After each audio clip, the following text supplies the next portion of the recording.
Start.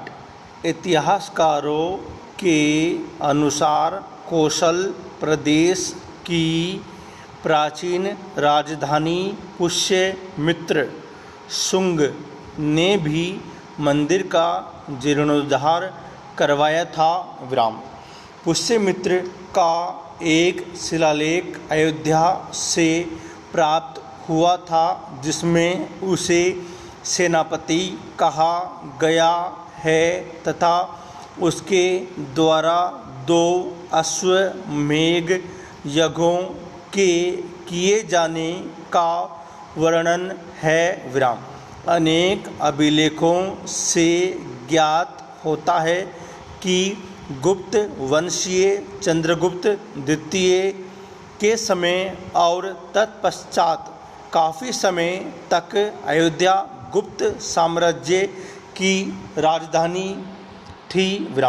गुप्तकालीन महाकवि कालिदास ने अयोध्या का रघुवंश में कई बार उल्लेख किया है।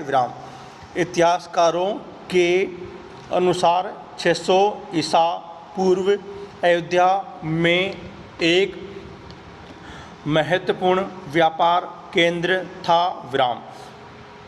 इस स्थान को अंतर्राष्ट्रीय पहचान 5वीं शताब्दी में ईसा पूर्व के दौरान तब मिली जब यह एक प्रमुख बौद्ध केंद्र के रूप में विकसित हुआ। तब इसका नाम साकेत था। कहते हैं कि चीनी भिक्षु फाहियान ने यहाँ देखा कि कई बौद्ध मठों का रिकॉर्ड रखा गया है। Paragraph change. यहाँ पर 7वीं शताब्दी में चीनी यात्री हैंसांग आया था। उसके अनुसार यहाँ 20 बौद्ध मंदिर थे तथा 3000 भिक्षु रहते थे और यहाँ हिंदुओं का एक प्रमुख और भव्य मंदिर भी था। यहाँ रोज हजारों की संख्या में लोग दर्शन करने आते थे।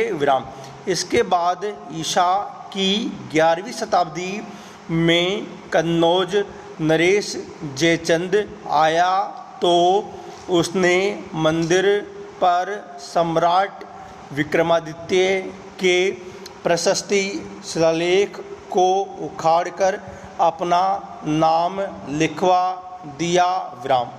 पानीपत के युद्ध के बाद जयचंद का भी अंत हो गया।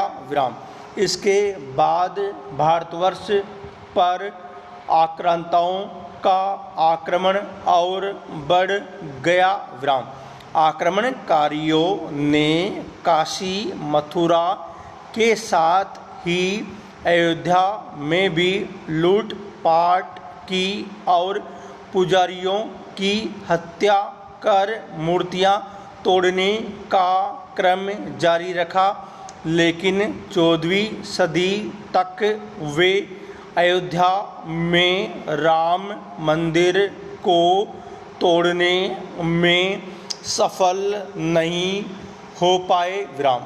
विभिन्न आक्रमणों के बाद भी सभी झंझावातों को झेलते हुए श्री राम की जन्मभूमि पर बना भव्य मंदिर 14वीं शताब्दी तक बचा रहा। कहते हैं कि सिकंदर लोदी के शासनकाल के दौरान यहाँ मंदिर मौजूद था। 14वीं शताब्दी में हिंदुस्तान पर मुगलों का अधिकार हो गया और उसके बाद ही राम जन्मभूमि एवं अयोध्या को नष्ट करने के लिए कई अभियान चलाए गए। अंततः 1527-28 में इस भव्य मंदिर को तोड़ दिया गया और इसकी जगह बाबरी ढांचा खड़ा किया गया। विराम।